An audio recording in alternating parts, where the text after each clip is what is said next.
From the stars, you know, to the ones about to blow. Hear the stories unfold. From the grind in the dark to the diamonds in gold. Every beat, every dream, every risk they chose. We keep it raw, no scripts, no pose. Tune in close, let the energy grow. New voices rising, yeah, we running the show. From the stage to the mic, let the whole world know. It's the Fed Up Show. It's the Fed Up Show. It's the Fed Up Show. It's the Fed Up Show. Yeah. It's the Fed Up Show. Where the real ones talk and the truth gon' flow. Like songs, right? Yeah, the spotlight glow. From the stars, you know, to the ones about to blow. Hear the stories unfold. From the grind in the dark to the diamonds in gold. Every beat, every dream, every risk they chose. We keep it raw, no scripts, no pose. Tune in close, let the energy grow. New voices rising, yeah, we running the show. From the stage to the mic, let the whole world know. It's the Fed Up Show. It's the Fed Up Show. It's the Fed Up Show. It's the Fed Up Show. Yeah. It's the Fed Up Show. Where the real ones talk and the truth gon' flow. Like songs, right? Yeah, the spotlight glow. From the stars, you know, to the ones about to blow. Hear the stories unfold. From the grind in the dark to the diamonds in gold. Every beat, every dream, every risk they chose. We keep it raw, no scripts, no pose. Tune in close, let the energy grow. New voices rising, yeah, we running the show. From the stage to the mic, let the whole world know. It's the Fed Up Show. It's the Fed Up Show. It's the Fed Up Show. It's the Fed Up Show. Yeah. It's the Fed Up Show. Where the real ones talk and the truth gon' flow. Like songs, right? Yeah, the spotlight glow. From the stars, you know, to the ones about to blow. Hear the stories unfold. From the grind in the dark to the diamonds in gold. Every beat, every dream, every risk they chose. We keep it raw, no scripts, no pose. Tune in close, let the energy grow. New voices rising, yeah, we running the show. From the stage to the mic, let the whole world know.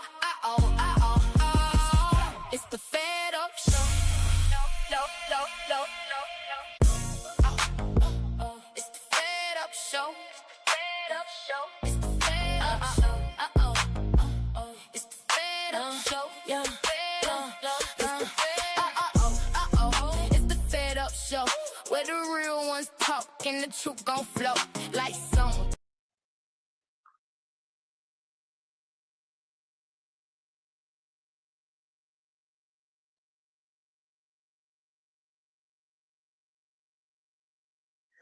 What's up, everybody? It's your girl, McKeelery, aka Miss Fed Up, on Live on the Fed Up Show. Once again, tonight, my second interview for tonight. Yes, honey, it's called multitasking, okay? Because this information has to be given to the public, and y'all got to know who these people are. So therefore, I got to do my godly duties and bring them onto the platform. You understand me? Well, now this episode is another powerful episode, principle and purpose for the people, okay? Tonight, this is for Montgomery, Alabama, okay? I'm passing the microphone to the people's champ, Miss Michelle Summers, okay? Because elections aren't supposed to be about popularity. They're supposed to be about accountability.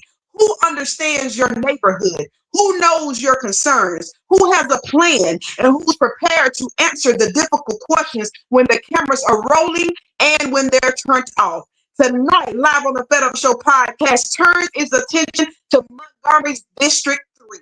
Our guest, Michelle Summers, is seeking the opportunity to represent the residents of District 3. And tonight we're going beyond the campaign slogans, okay? We want to talk about the issues, the priorities, the problems residents are tired of talking about, and most importantly, her plan. Tonight isn't about telling anybody how to vote. It's about giving voters another opportunity to listen, question, compare, research, and decide for themselves who deserves their vote. Michelle Summers tonight has the doggone microphone, okay? And she's hoping District 3 is listening. So, Fed Up family, help me welcome District 3 candidate Michelle Summers to live on the Fed Up Show podcast. Yes, honey. Here she is. Hey, Yes, Queen. ma'am. Hey, Queen. It is so good to see you. It is so good to see It's you good to just see you walking, again. girl, just walking in your purpose. You talk about multitasking. Baby, if I had your energy. It is And I so don't know where it good. come from sometimes. I don't know It where it is come from. It's God. It's God because you're working for the people, and so when you work for His people, He works for you. So I've always been impressed by your shows, and now you have a podcast, an amazing podcast. So I count it godly grateful to be on here to be able to show you support while you are supporting me. So thank you. Most definitely. Because guess what? I won't ever forget March of 2025 when you brought me onto your platform to talk about my Montgomery, Alabama debut of Grief, Grudges, and Guilt that was going to take place at the Davis Theater. So I appreciate you for your support back then, and I am elated to have you on the platform now. So while she's coming back onto with her camera, y'all, let me tell you tonight's conversation is all I'm about sorry. you I put good, my you phone good. on I do kept not on talking. disturb. I don't understand what's going on. You good. I kept on Can talking you like hear you was me? still there. Yes. Can you hear me? I can't hear you. Let me try Leave, because they leave completely out. messed me up with that. That's okay. Leave I out don't and come know. back in. That's fine because I You can leave hear out. you. Let me tell, Let me let me see. tell her. Hold on 1 second, y'all. Let me tell her in the chat Oh, I'm to so leave out and come back disgusted. in. You good. Hold on.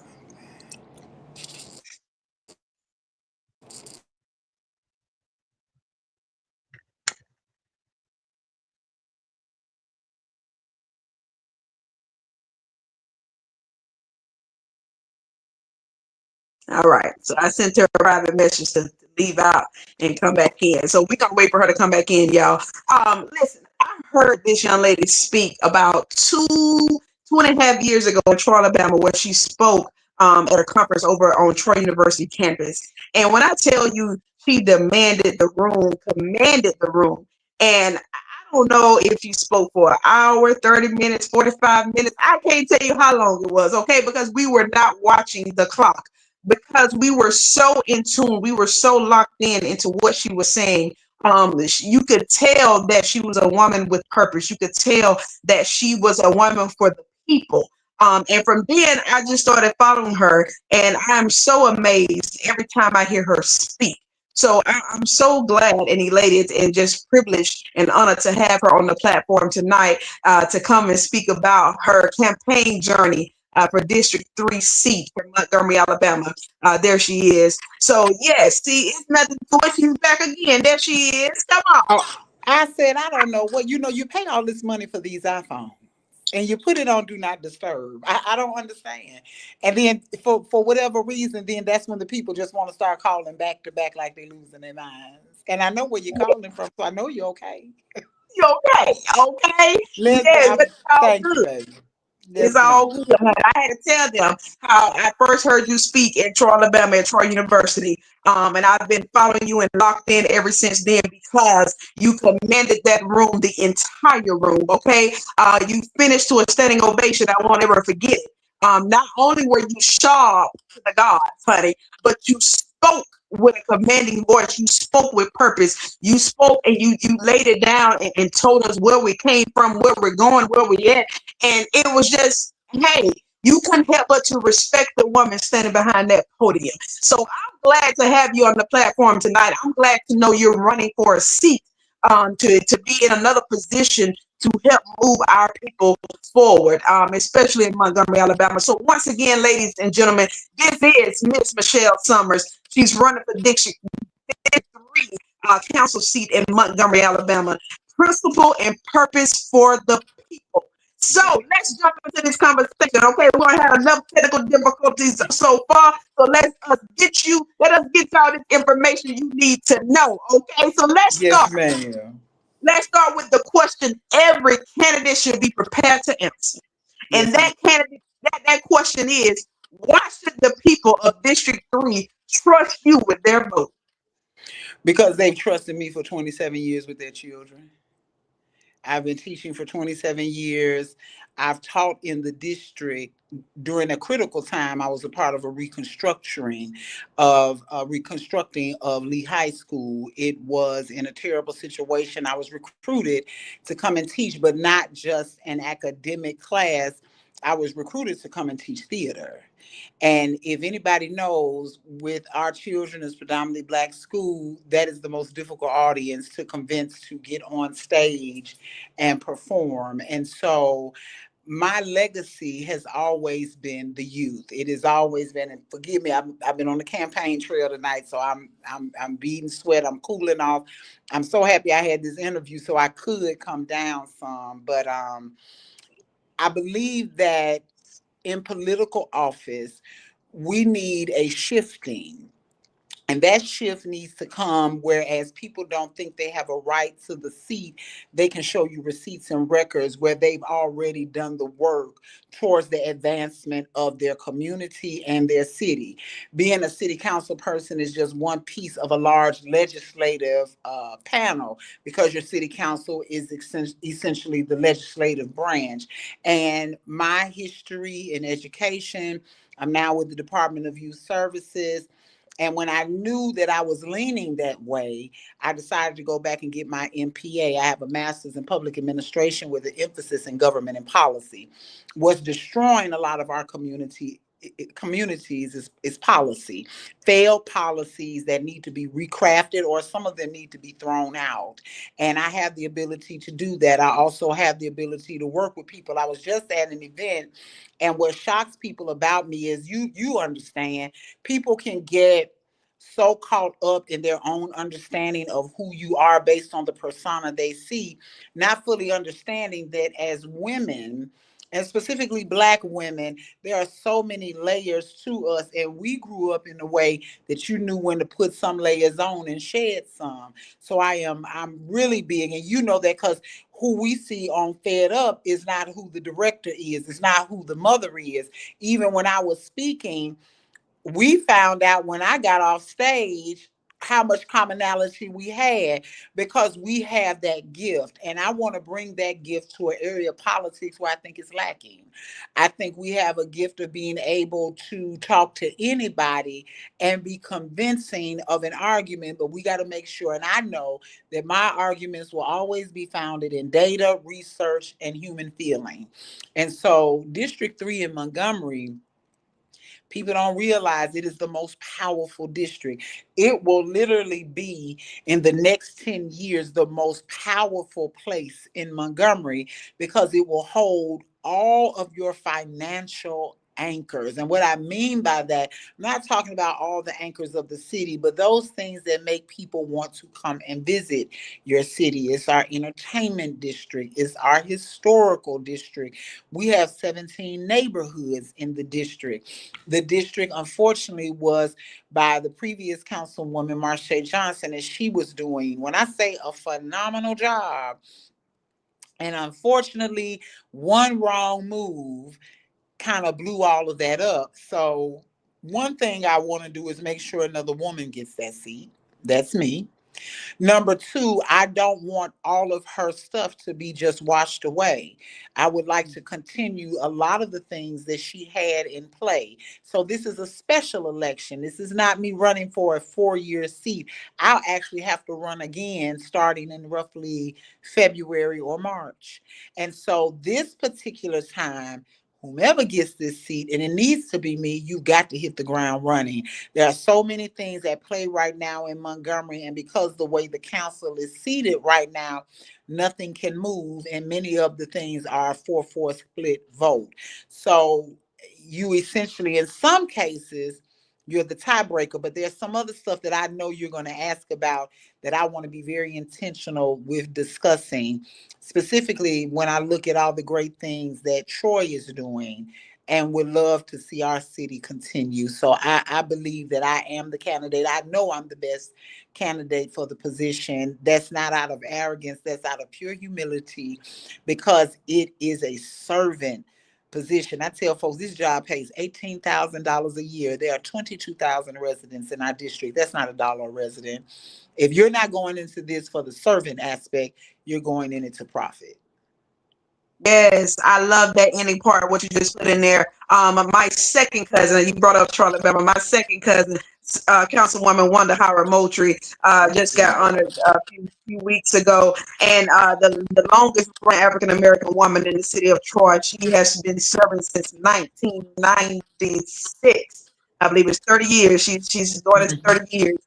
So you're right, and one thing she always says is that is the servant in her that wants her to continue to sit in that seat. So if the people ask the question, because you put it all in that first answer, when they ask the question, how is Michelle Summers qualified to be in this seat? You gave them, first of all, she has the education to back up.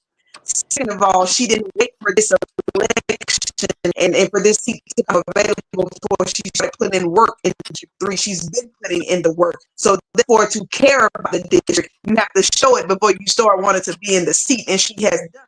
So when you asked if she qualified, she told you how she's qualified. And I love how she started her answer. If you trusted me with your babies, okay, there it is. Because we all know as parents, baby, we'll flip a whole continent over behind our kids. A whole So continent. I like so that. therefore, I love those answers that you gave in that question. And then I come and I say, the District 3 people probably have a few questions. And some of those questions are, well, one of those questions I can bet is, what are the three biggest problems you believe District 3 residents are facing right now? And what specifically would you pursue to address each one of them? So I'll start with the one that sticks out the most, that to me is so multi-layered within itself. To me, it is the direct result of all the other issues that many residents are facing, and that's blight. This district has the most residential blight and commercial blight anywhere in the city. You talk to many residents, then they want to talk about crime. Well, how does crime move? Crime moves in darkness. Crime moves in empty spaces that are not cared for. The blight is stifling the district, but it is also very and I'm gonna, because I'm on your show, and I know how you're going to run this, and I'm going to say this. I don't like the fact that many people in the race I know are in it for the opportunity to capitalize on the blight. When you have generational properties that are being passed down and people don't want them, but they don't want to sell them, or they may have even forgotten about them, then you start having a squatter issue. Or when houses start to tear up, you have rodent issues. And so you have many residents that are complaining, this house was passed down to me from my mother or my father or both of my parents, but the two houses next to me are vacant. They don't take care of them. Also, another issue with blight is when these commercial rental companies come in, and there's candidates that want to do that. Well, we all know the stigma on renters is, if you don't own it, you don't take care of it. And so blight has been something, and that commercial blight is also doubling down on property value bottoming out, but their property taxes are still going up. So that's one issue. Number two, I've heard a lot of the residents, they deal with public safety. Now, we have an argument in our city about crime, because the rates say, well, crime is going down. And the people say, well, it does not feel like that. And I'm like, even though they always say numbers don't lie, but numbers can be manipulated. So what do? We know where crime is stemming from in a lot of our communities. Number one, and this is a issue that was brought up at the neighborhood association meetings I went to, lighting. I don't think we realize how important lighting is in what we would consider an urban setting. We have rural communities that are okay because you don't want to go down some of them rural roads because you're going to be met with some shotguns quickly, Yes. dogs Mm-hmm. quickly. That's why I Mm-hmm. love rural. I love the country. That's my dream, to have some land and move to the country. But in our urban settings, that's not how that works. So if you're in a community and the lighting company has not fixed those lights or replaced those lights in upwards of 10 years, it's dim. If you have traffic running through there without speed bumps, now you got a double-edged sword. We just had a murder in one of our communities, broad daylight, knocked on the door, killed a man. We have low policing, even though Montgomery has the best recruiting in the state for police officers, we can't retain them. So we are going to have to address public safety on a lot of layers. Number one, I have a 90-day audit plan with the residents will help me do with the power company to address that issue. Number two, if you have children, specifically, we love to holler young black men where I work every day, we can see the potential of lives being transformed. We're not utilizing our community centers. Where are our GED classes? Where are our ASVAB classes? I do that remediation every day. We have to find pathways back to some of our young people getting their driver's license. If you don't have a valid driver's license, you can't apply for a job. You can't apply for a job. An idle mind is a playground for the devil. Okay, that's one. So now we've dealt with public safety. There are a lot of things that I want to do to help address public safety, aside from over policing our communities. How about, and the police department has already started, I spoke with a Captain Cooper about it, neighborhood policing. So many things that you can do with that, utilizing retirees and civilians to help take care of your community, giving power back to the residents. Now, the third thing that I really want to address is mental health. I think in a lot of our neighborhoods, they have faced a lot of crime, a lot of hurt, a lot of pain. We have spent millions of dollars in our city getting community centers together. A lot of people don't know that we have a lot of free mental health opportunities, or even if you don't need it for free. So, partnering with mental health organizations to ensure that there is outreach, because mental health is directly connected to social services. So, those are the top three that I want to deal with, but I want to add a fourth because, like I said, all of those are interconnected. District 3 also has the entertainment district. So right now we have a bond issue that may be coming up. Our city has a AA credit score. Working with all of the city council people to ensure that we continue to lift up that money making potential while continuing to develop our middle class. Voting for the bond, but ensuring that there will be equitable opportunities for many of our districts to get their residents what they need, and specifically working for my district, District 3. Yes, and let me tell you something. I'm listening and taking in everything you're saying. And in the end, when you said the other council members as well, people have to understand that even though when you get this seat for District 3, you're not alone. It's gonna take a collective. And other officials and corporations and organizations, like you said, the police department, to help change and fix some of these issues. I love that you mentioned your 90-day plan, but what we need people to realize and understand that everything is not going to happen and get fixed in those 90 days, okay? But she has a plan, and then when you have a plan, you got to put some things in actions. You have to organize, you have to line it up, you have to put it in play. Give her the opportunity. Don't just shut her down after them 90 days when you see something hasn't taken place that you wanted to take place in those 90 days. That's not how things work. When we get a job, you already know you're on a 90-day probation, right? And then Mm-hmm. after that 90 days, you really technically then you're fully employed. Okay, now you may be job secure. So give give her the opportunity. Do not put so much heaviness on her to say she has to fix everything that's wrong in District 3 in those 90 days. Okay, she's telling you to give her the opportunity to put her plan in place and show you what she can do. Go Now, ahead. let me tell you something about both of us that we know. I am a talker and I love conversation. So I'm gonna Mhm. say this, and I want my residents, and I'm gonna speak it and claim it. We're gonna have a lot of conversations. I'm not going to do town halls just to have photo ops. I'm going to be at every neighborhood association meeting. I'm going to be extremely transparent. When it comes down to a discretionary fund, I'm going to let you know how much I have. And I'm going to let you know some of the ideas I have. And then I want to hear from you. See, I'm going to be someone that is really going to be out there wanting to hear the residents. Now, here's the thing. I also am coming up with strategies to empower the residents. Why don't we come out? Why have we lost our power? I tell people I learned something working with a council person. By myself, I'm very limited. If I have 100 people behind me, I can make something shape. So where have the people lost their vigor and their zeal? See, you can't want all the privileges and none of the responsibility, because that 90-day plan is going to require some work out of you. So it begs the question, do we just like to complain? Do we like the mediocrity?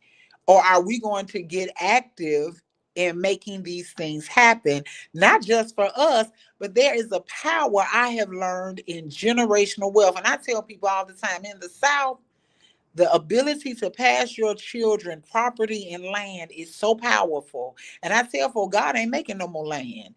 You can get another house, another car, another job, another bank account. God is not making any more land. So when you can pass your child an acre, 2 acres, some folks got 200 and 300 acres. That is power. And so being an educator, part of what I'm going to do is educate the people. See, I tell folks I got 27 years teaching. I'm one of those people. I don't believe in holding on till they have to roll you out the door. And so my transition out of education, if it be God's will, it is my desire to work for the people. All this knowledge, all this ability that He gave me, I'm not trying to conserve it for myself. I want to use it, and I have benefited so much from this district. I have benefited so much from this city. Montgomery is holy ground. Alabama is holy ground. And so why not try to do the work for the people to get it done? It's like you said, it's not going to happen. And I tell people, let's be clear now. This is a special election. I will hold this seat for approximately maybe 6 months. So I'm going in to continue something that was started. I'm going to be very transparent with the people. These are the bills that were left. These are the bills I have to pay. I may go in and they say there is no more discretionary money left. So I can't give out anything. So at the end of that special election, if they make a decision, they want me to go to the House, guess what? I'm going to go. I like to bow out gracefully. You're not going to drag me out. I'm not going kicking and screaming. And I wanted to piggyback on your cousin. For a woman, a Black woman in the South, to have held that seat that long, we are the hardest on each other. She is a powerful woman. And I have already told someone she will get a phone call from me when I'm elected, because I need her to teach me. Because we also think that we can go in, you can either be a bull in a china cabinet, or you could be as precious as a lamb. You have to be able to work to get things done, and it is a give and take. And someone actually shared, I'm not going to say it on here, some of her methods, and they are ingenious, because what she recognizes, what I recognize, I am the voice of my people. I've got to make things happen for my district, but I've also got to be able to make concessions. I have to be able to talk and dialogue with more than just me and more about me, give and take. And so the je ne sais quoi of politics can never be left out of the discussion. So if you're looking for someone, you're going to be mad. You're going to be mad if you think somebody coming in and your lights and your speed bumps and your crime is going to end. You're going to be mad. Exactly, exactly. And you know what? I love a politician that can keep it real. Okay, I love a politician that will lay it on the forefront for you. And that's what we have to realize that sometimes us voters. We look sideways at politicians or candidates because we say, "Hey, you tell us everything we want to hear," during the campaign trail, so we can vote for you. But what happens after we put you in the seat? And that's what a lot of people want to ask the question. So when they put you in this seat for this special election, tell them you're still going to be available to be reached, to be spoken to, where they can come reach you. Are you going to have an open door to where they don't have to just wait for town hall meetings to come speak with you, but you are one that's going to be able to be held accountable. You're going to be able to be reachable, to where they can come and voice their concerns, their opinions, and be able to actually speak with you without the cameras rolling and without a crowd or an entourage in the building. Well, every neighborhood has a neighborhood association meeting. I have vowed to be at every last one. I can't meet with 22,000 people on a regular basis. Mm-mm. I can't return 22,000 calls. However, my campaign has already decided that we're going to do some things utilizing social media and technology and QR codes. Now, I'm going to have a city phone. You're going to have people that'll call that phone. They're going to leave messages. They will be returned in a timely manner. Excuse me. However, that QR code is going to access a form. It's going to give me your name, your address, your email, and your phone number. I'm going to have several options. Based upon in your comment section, you give me an overview of what's going on. Now, if you're having an issue with your trash being picked up, I believe that's an easy fix. That may not require me to come out, but I've already met a resident that told me we got a ditch behind our house, rats out there having barbecues, playing, splish splashing. We have called this person, that person. Okay, we already know that's a different type of situation. So I need to meet with you. I need to come out there. I need to take pictures so we can start the ball rolling, because I know that that is either in violation of an ordinance, or that's something that if I use a little gift of persuasion, let's see if we can get city maintenance out there to fix that. Okay. Now, if you just calling me because you want to have a conversation and you want to talk about the issues, that's my way of getting people out to the neighborhood association meetings. I tell people your neighborhood association meetings, that was there before HOA. Mhm. That's your opportunity. The only thing with neighborhood associations is they're not requiring you to spend all that money to be in that neighborhood, but they can do the same things. You might have someone that you say their grass need to be cut. You may find out this person has been in the hospital. They're in dire straits. You might have the ability to get your lawnmower and go and cut that grass before it gets out of hand. Then we may find out other things. Are we going to be community? We always holler about the village. Are we going to do that? Or is it just me and mine and we'll see you on Sunday? Now, we have got to start asking the question, because once again, I said it earlier, you can't want all the privileges and none of the responsibility. Sometimes, am I my brother's keeper? Am I my Yes. neighbor's keeper? And before it gets out of hand, is there anything wrong with mowing the lawn? Now, if somebody mows your lawn 2 or 3 times in a row, you can't make me believe you can't get up $50 to at least put in their pocket to support what they're doing to try to help you. Now, as a city council person, what happens if I find that out? I'm sure I have a few dollars that I can help you, because a lot of what I make, I have already made a commitment. I may not sow my whole paycheck, but I'm going to sow money back into my community, because that's what it's about. Because can you be good over 18,000? I want to be a good steward over 18,000 and my discretionary. So if the legislator says now you get 56,000, I've already proven to you and specifically the Lord that I'm going to do right by it, because that's what these positions aren't meant for you to get rich. When you see Yes. people that are getting rich off these positions and their communities haven't grown, you got a problem that you need to vote out or don't vote in. Don't vote in. Listen, that means you already are prepared to have boots on the ground. I want to go back to when you spoke about your 27 years in education.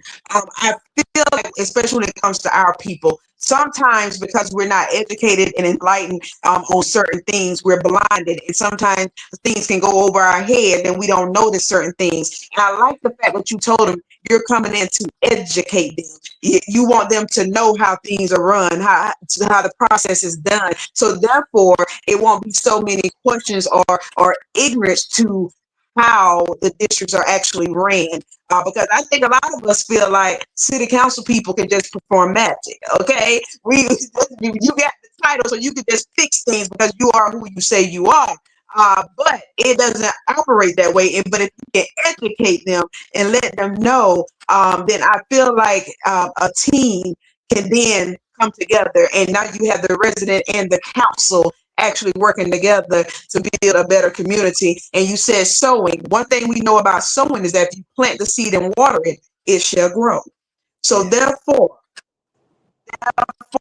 you can't be the only one watering that seed. If the residents of District 3 is also helping to water it, District Mhm. 3 shall grow and prosper. So, what communities or groups within District 3 do you believe have historically been overlooked?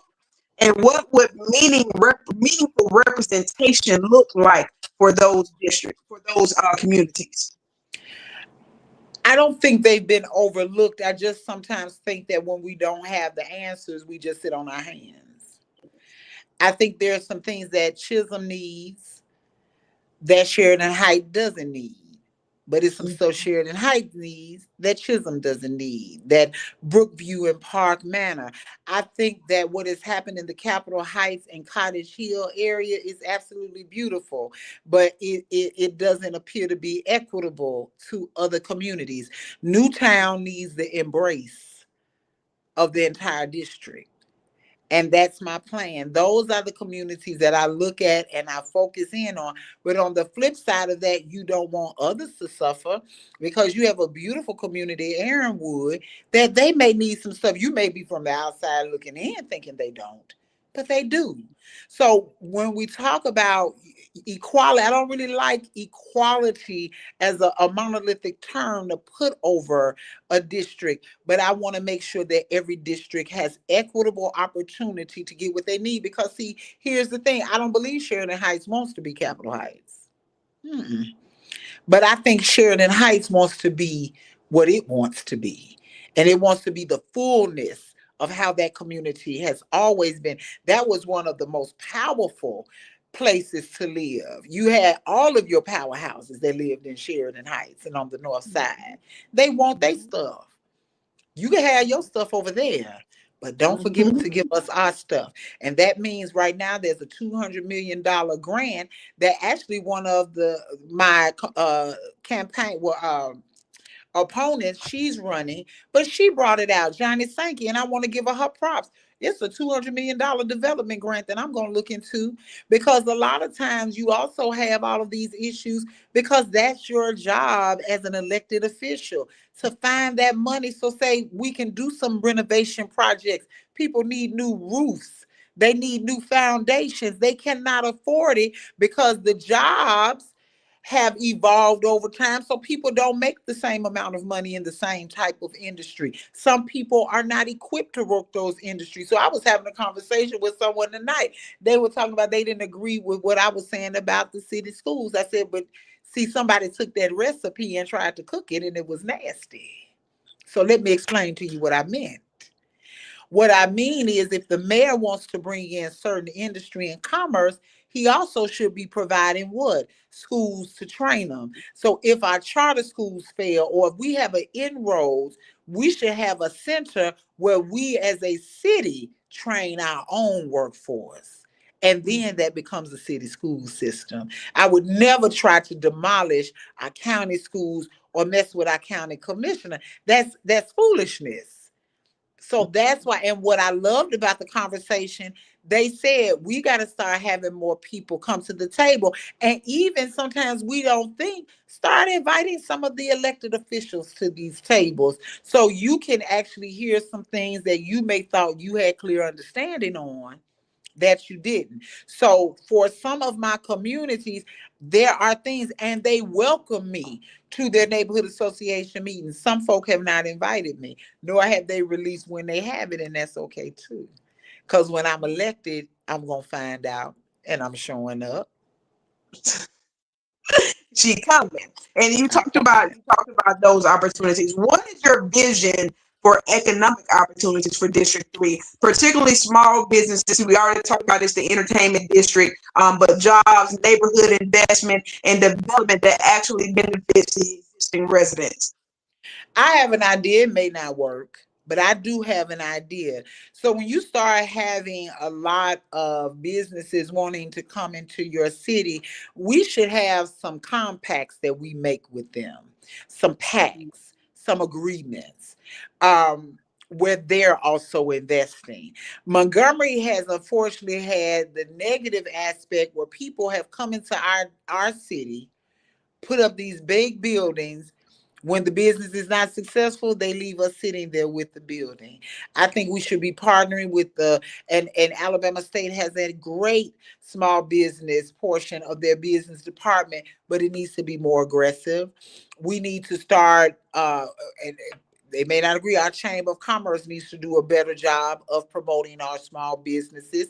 I think we need to come and envision as a district what that looks like for us.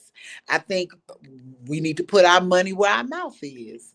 I think that's going to call on people like your city councilor and others to also invest in businesses.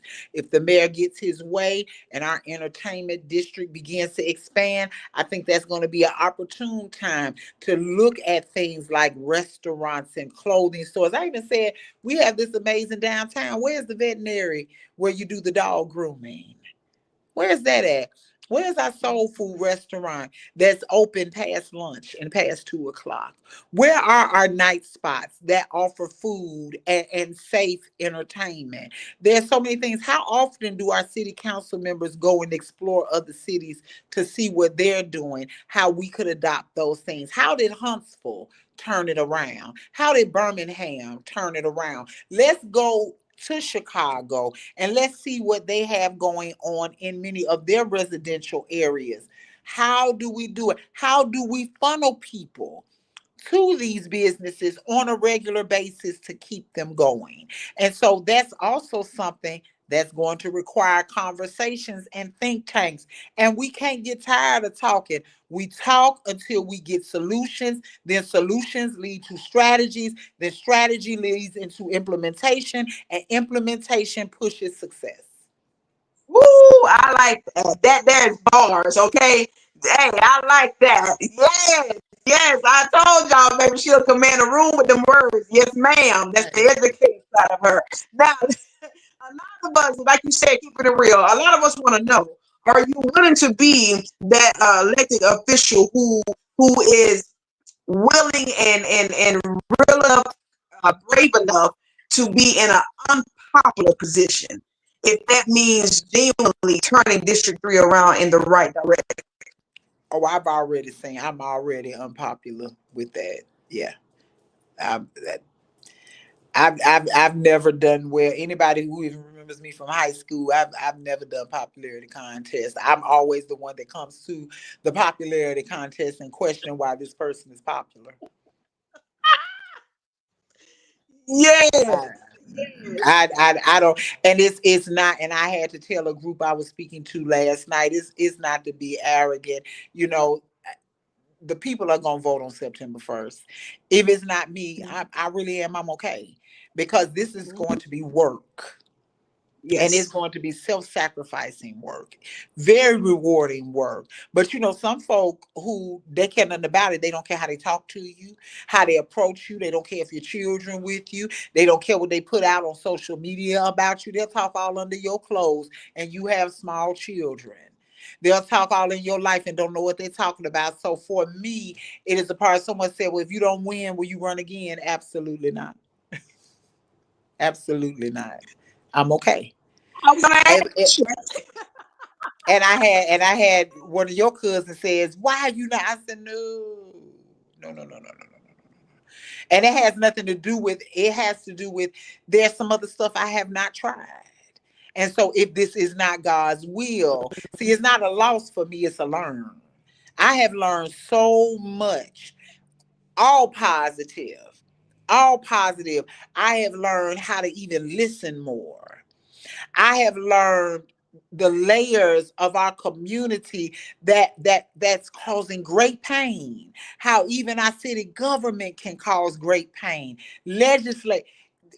Now this is something serious. So like your cousin, she's a saint because you are not just the voice of the people, you also represent them, and you have to represent them in uncomfortable situations because there are going to be some people who don't care anything about your district. They care nothing about it.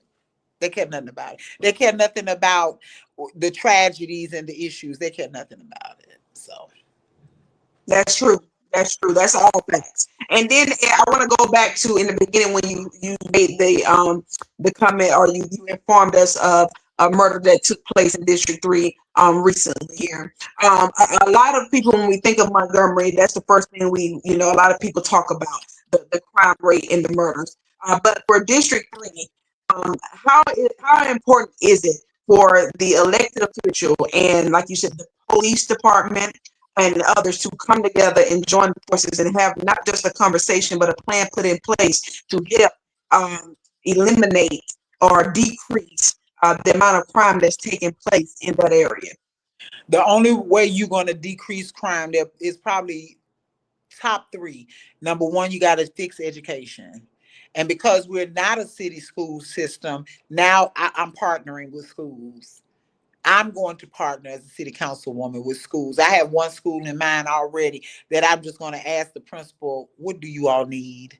What do you see some of the issues? If you have poor education, you have high crime. If you have mental health issues, you have high crime. If you have homelessness, you have high crime. So when you start these partnerships, we don't want to villainize the people that are already suffering.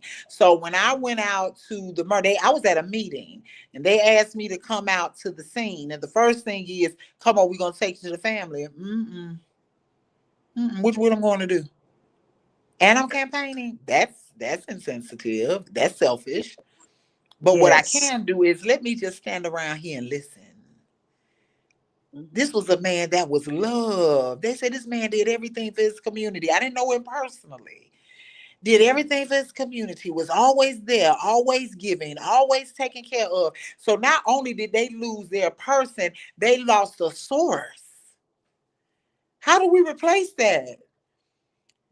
All the mental health that goes with that. So this is beyond. We have several organizations. We have Saving Our Streets, SOS. We have the Office for Violence Prevention. We have a police department, and still we have crime. Because this is also spiritual. And the one thing people don't want to talk about, where is the church on all of this? All these churches, they're going to want support and money. What are you willing to do?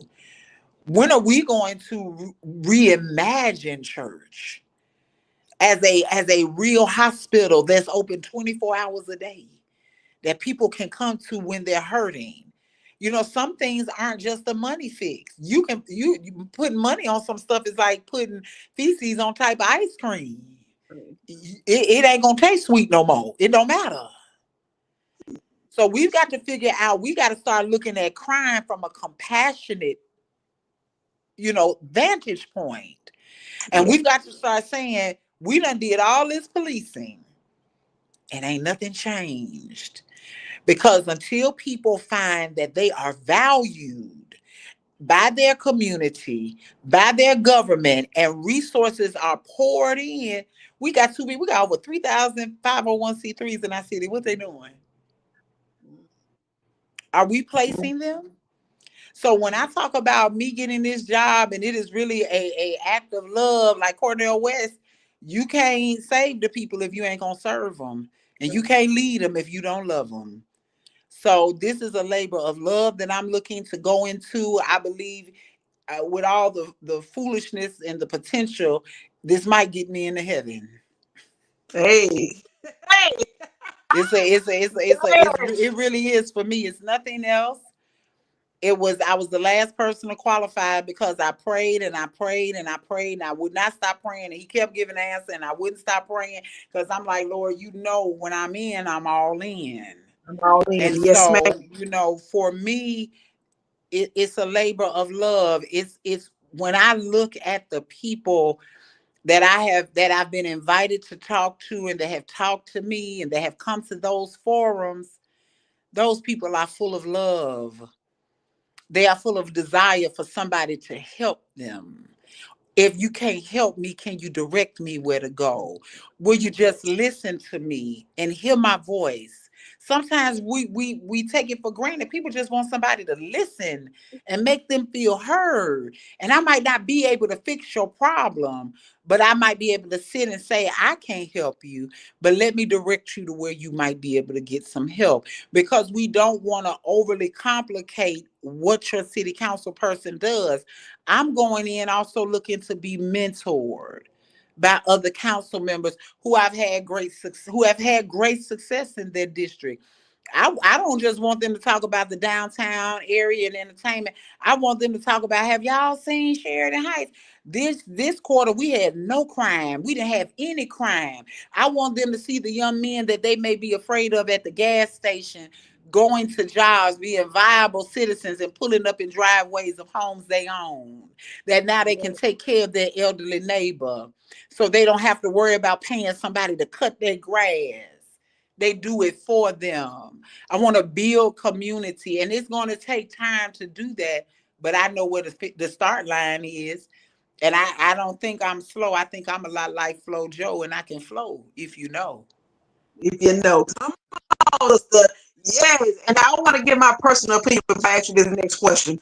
My personal observation, rather. You mentioned the family with those who told you to go out to the family, the house of the family, the young man, older man that was killed here recently, and you stopped and said no because it is insensitive. But you know, there are a lot of people who would have took that as an opportunity to go shake hands and kiss babies in that moment. But you show compassion. You show that you're not an official. You're not a person running right now. You are human.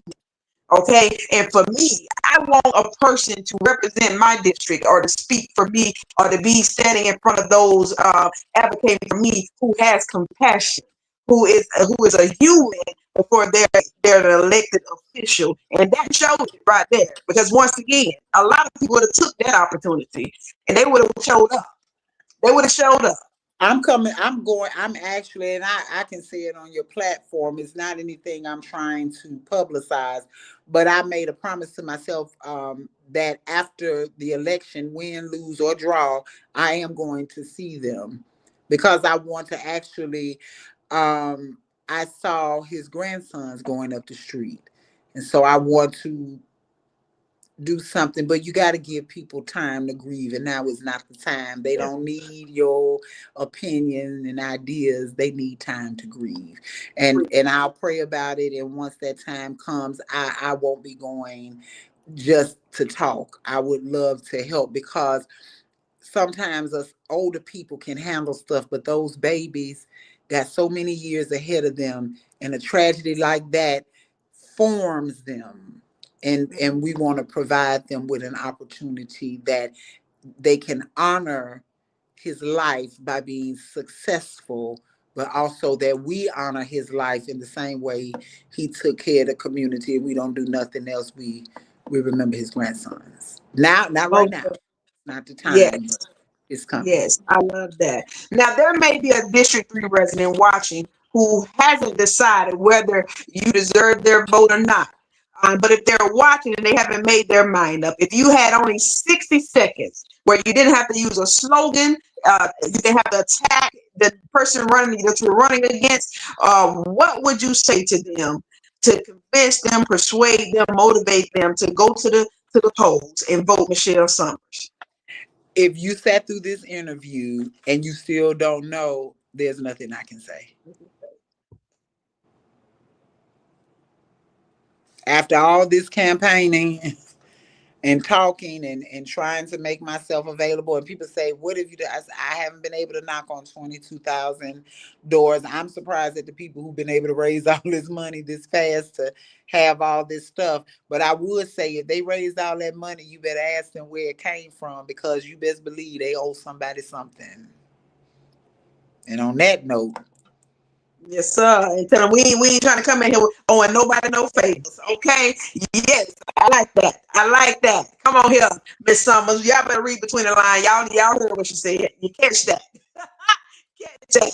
Well, I'm with you in what you said. If they haven't been motivated or inspired or enlightened to vote Michelle Summers by now, they're not trying to cast a vote anyway. There's nothing left to be said. You've done it, you've said it, you've walked it, you've lived it. So at the end of the day, now we wait for September the 1st. right. September the 1st. There it is. Now the polls open at what time on September 1st? September 1st, you're gonna see me out there probably a little earlier than that, but they open at 7, they close at 7, and I'm gonna be there from 7 to 7.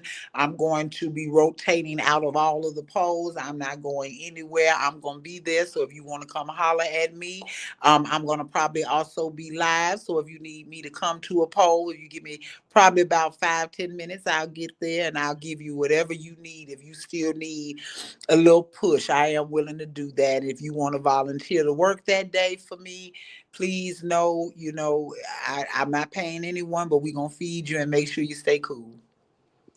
That's right. Now And look, September the 1st. Go ahead. September 1st, that's next Tuesday, but I have a shameless plug.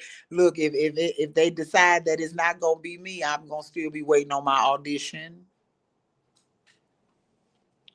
It's already done. I'm gonna tell you like I told somebody else. You ain't even got an audition, honey. I got a applause for you. It is what Yes, it is. dear. I appreciate you. We got an audition now, but for those on September the 1st that go out and cast those votes, and that we get you in the office, you've already mentioned that right now this is a special election. You're completing the term of the previous person, and it's gonna have to be ran again and voted again. I think you said probably in February or so. So let's be clear that once we get her in now, you got to show back up again. Okay, you Yes, got to but show back up again. I'm going to tell you the first thing that I am going to do, day one, special election. I got 6 months. I'm going to ask the mayor, can he meet with me? Can he give me 30 minutes? And then I want to meet with the president of the council, President Calhoun.